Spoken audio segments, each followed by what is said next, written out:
Do you remember the promise you made to yourself? This is the last time. I will never do this again. But days or maybe hours later, you're back in the same place, the same brokenness, the same regret. You feel like a force stronger than you is controlling you. The mind says no, but the body forces you. Listen, you are not weak. You're just fighting with the wrong weapon. In this 2-minute video, I'll give you the map to escape this prison forever. Part 1. The brain trap. The problem starts here. The brain. When the urge comes, the brain releases dopamine. Dopamine is not pleasure. It's the promise of pleasure. A voice saying, do it now and you'll be happy. But the moment you do it, the dopamine disappears. Pain remains. It's a chemical trick. Desire is not the enemy. It's raw energy, like electricity. If you don't use it to light the bulb, it will burn the house. Step 1. Environment engineering. The biggest mistake is relying on willpower. Willpower is like a battery. It runs out. Don't fight the beast in its room. Lock the door before it comes out. Look around you. What triggers you?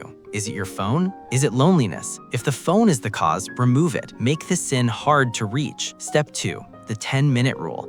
When the urge hits, it feels like it will last forever.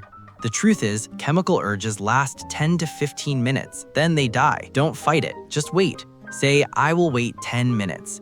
During those minutes, wash your face with cold water. The brain can't focus on two things at once. When you break the focus loop, you break the desire. Step 3. Energy transmutation. Energy is not destroyed, it transforms. Desire is fuel. Successful people don't suppress it, they turn it into work. When you feel massive energy, run, write, work. The devil hates a busy person.